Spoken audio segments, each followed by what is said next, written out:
Muy bien, hermanas y hermanos, continuando con la ley espiritual de Marcos Elaceta, seguimos abordando conceptos que se extraen de sus aforismos.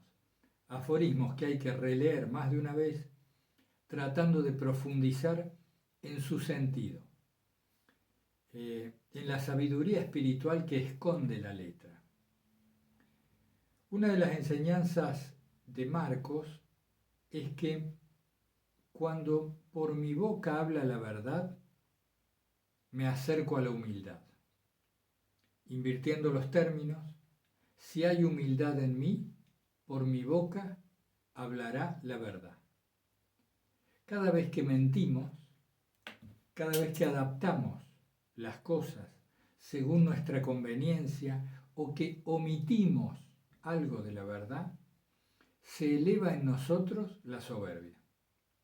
¿Por qué? Porque estamos creyendo que mediante algún tipo de manipulación de la realidad, nosotros podemos controlarla. Entonces es un excelente parámetro, a mí me gustó, me sirve, es un excelente criterio para darnos cuenta cómo estamos en relación a la humildad.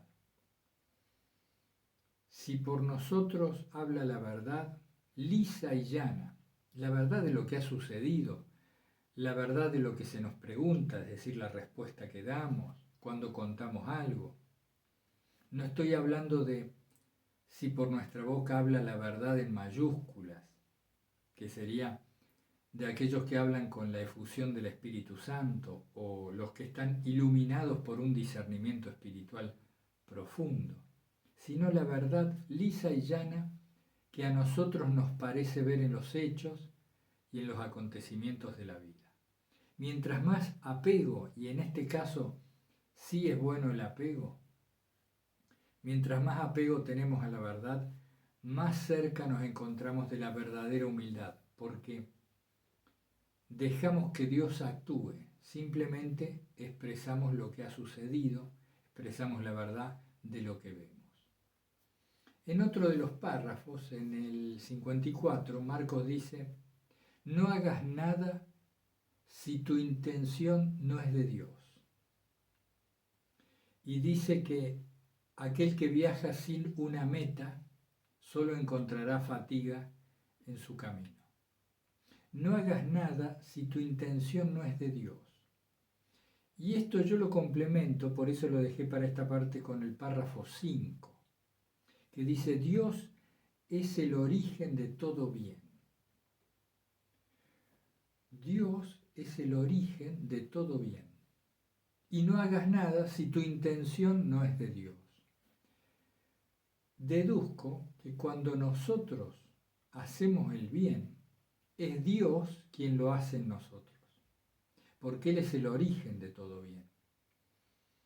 Entonces, cada vez que nos demos cuenta de que estamos haciendo algo acorde a la ley de Dios, o siguiendo un impulso de bondad, o afirmando la enseñanza evangélica con nuestro comportamiento, etc., seamos conscientes de que es la gracia de Dios que está atravesándonos, que no somos nosotros.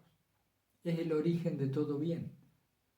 La misericordia se expresa no solo en la forma de perdón, sino también en la forma de gracia actuante que nos hace obrar el bien. Esto también abona lo que hablábamos antes de la humildad. Si estoy haciendo algo bueno, Dios está conmigo. Es más, Él me lo está haciendo hacer. Es un lindo criterio, simple y bueno de tener en cuenta. Avanzo sobre el tema del corazón espiritual, un poco más extenso y complicado, pero que aporta frutos por su profundidad.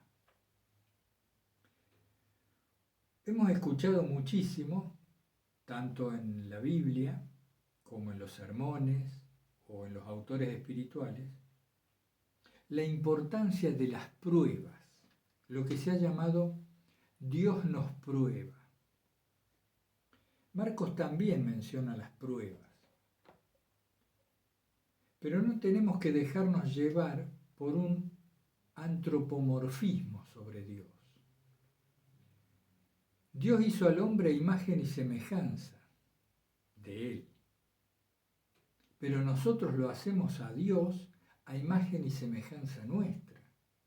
Y esto no es lo mismo. Dios no tiene atributos humanos ni atributos que podamos realmente comprender. Entonces, es muy lógico y se puede entender que se hablara de las pruebas que Dios nos pone, porque los reyes ponían a prueba, los emperadores llamaban a sus súbditos y los ponían a prueba, se ponía a prueba al ministro, al ejército. Los maestros y los profesores nos ponen a prueba, nos evalúan y de acuerdo a eso se pone una nota, se aprueba o desaprueba, uno accede a otro nivel o permanece en el que está o incluso desciende de nivel. Pero esto es propio de lo humano. Es una quizá excesiva antropomorfización de Dios. Filocalía, en mi humilde entender, y les digo de verdad, esto es mi interpretación, quizás me equivoque. Filocalía nos exhorta a un cristianismo maduro. ¿Qué es un cristianismo maduro? El que trata de no antropomorfizar a Dios, el de seguir la enseñanza evangélica, la enseñanza de la Sagrada Escritura, pero sin creerse literalmente todos aquellos atributos que hemos puesto sobre Dios, atributos plenamente humanos, como la ira, la venganza, el juicio, la pena, la prueba, la cólera, etcétera, etcétera. Esas son nuestras características sobreimpresas en el concepto o la idea que tenemos de Dios. Pero tengamos por seguro que Dios es otra cosa, que no podemos saber bien cómo son sus atributos, cómo es Dios realmente, porque nuestra mente es absolutamente limitada, de acuerdo. Pero sí nuestra mente nos permite saber que Dios no tiene los atributos que nosotros tenemos. Entonces, Filocalía abona esta tesis que yo les estoy exponiendo en muchos de sus monjes. Más bien, la noción de prueba, que dice, por ejemplo, Marcos, ¿no? Dios nos prueba la fe mediante el infortunio. O podrás seguir realmente a Cristo cuando se te ponga a prueba y soportes las dificultades, etcétera, etcétera. Ustedes si leen el texto ahí se van a encontrar varios párrafos con esto.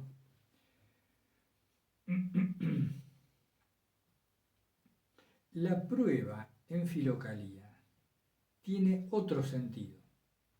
Se relaciona más con lo que se ha llamado el corazón espiritual y el cultivo de este corazón espiritual. Hay en el hombre como un receptáculo especial para la gracia, como si hubiera un ámbito en nosotros especialmente dispuesto para recibir a Dios.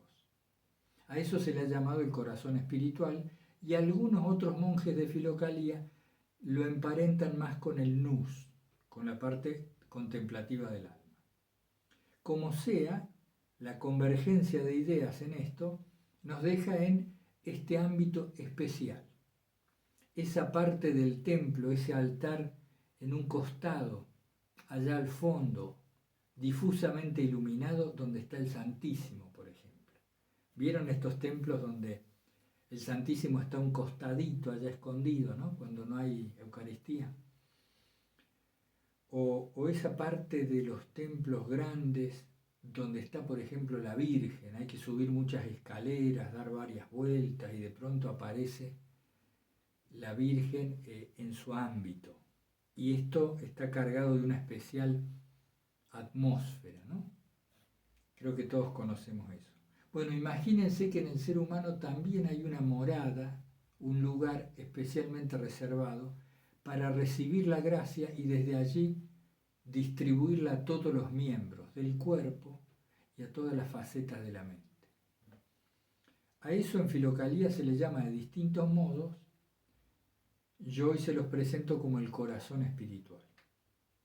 El corazón espiritual se cultiva, se abona, crece, se riega, se carga de energía, se lo alimenta. ¿Y a esto cómo se lo hace? Soportando. Es decir, atravesando las dificultades con entereza, con fe, con oración, con confianza. Entonces no tenemos que ver lo que se llama Dios nos prueba como un examen donde vamos, rendimos y según eso seremos juzgados, sino que más bien tenemos que ver las dificultades que atravesamos como escalones que Dios nos va creando delante nuestro para que los subamos. Y al ir subiendo estos escalones nos acerquemos a lo que somos, que es sus hijos, los hijos de Dios que somos, y para que cada vez más estemos cerca de su presencia. Alguien puede decir, bueno, pero esto es más o menos lo mismo. La cuestión es que vienen dificultades, ¿no? Vienen dificultades y hay que pasarlas. Está bien, pero es distinta la concepción, donde un severo juez me prueba, me examina, a que un Dios amante me va poniendo situaciones para que yo al atravesarlas me eleve hacia Él. Es muy diferente. Marcos enfatiza en esto, en varios de sus párrafos, lo que se llama las pruebas, el cultivo del corazón espiritual y demás. ¿Qué otro concepto les quería mencionar en esta parte? Aunque muchos filocálicos, Marcos entre ellos, enfatizan en la parte humana del crecimiento, es decir, la voluntad, la férrea determinación, la paciencia y otras virtudes, siempre mencionan, más tarde o más temprano, que la misericordia de Dios es absolutamente imprescindible. Ellos no se quedan, ¿no?, con este aspecto voluntarioso, sino que una y otra vez nos refrescan el hecho de que por más que nosotros hagamos lo que hagamos y hagamos el mayor bien, sin la misericordia de Dios no se llega a ese estadio espiritual al que ellos llaman la teosis o la deificación del hombre.